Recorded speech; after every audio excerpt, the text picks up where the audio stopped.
I know he's not a stellar human being. But what can you do? What Steersanct doesn't own, Time Warner, James Murdoch, Exxon, and Walmart do. I didn't know he hit you. Do you hit your wife? No, I do not. Do you ever think about it? Absolutely not. Why not? I'm not like Mike. I may work for him, but that doesn't make me like him. Yeah, but you're here as his proxy. You're one of Mike's assets. What if your wife made you angry? I wouldn't hit her. We would talk about things. Sometimes talk isn't enough, though. I'm not a violent person. I'm sorry you were abused by Mike, but I had no idea.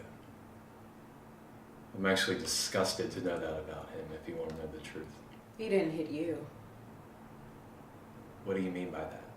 Mike didn't hit you. Why do you care so much that he hit me? Because it's not right.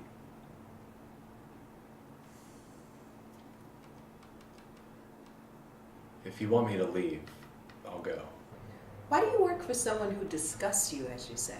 Well, until now, I didn't know that. Mike hitting me's got nothing to do with it. But you knew the company had a hand in designing weapon systems for the Pentagon, which were used to kill scores of people in an illegal war in Iran. It was a scandal. Maybe you had no hand in designing the weapons, but you took the company's money. Money derived in large part from those military contracts. You say you wouldn't hit your wife, but you willingly give your services to a company that makes weapons of war and causes immeasurable misery and destruction in the world. Which would be better, working on one of those contracts or slapping your wife around? I'd prefer to do neither one. Then consider this. A blue-collar worker. He works real hard in a factory, doesn't get paid shit. Goes home, gets wasted, beats his wife, beats his kids. Let's say you have 2 kids. That's 3 people being victimized. The kids grow up, have kids of their own. Let's say you have a son and a daughter. The son sires 3 kids, beats them. That's 3 more victims, plus the son's wife. Daughter grows up, stroke of luck, meets a guy that isn't a total bastard, has just 1 kid raised with love and affection. So let's see. There's the wife, the son, the daughter, plus the son's 3 kids with his wife. That's 7 people. 7 people victimized over a couple of generations by a father, somewhat of a victim himself of the economics. What about Mike? Well, he victimized me. He was instrumental in designing weapons of war that ended up killing, about 1 million Iranians. A lot of non-combatants. A lot of targeting of civilian areas.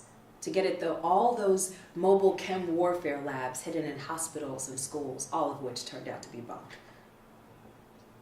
And on top of that, where were the nukes? Where were the WMDs?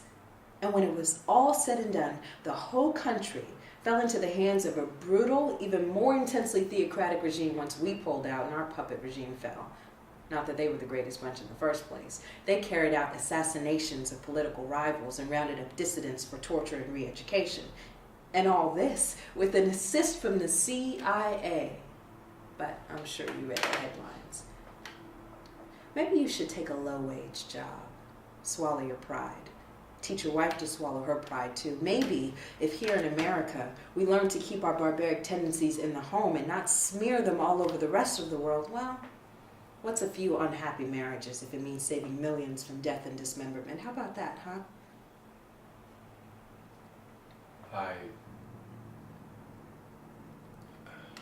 I don't know what to say to that. Maybe it's time for a respectful silence. For the dead.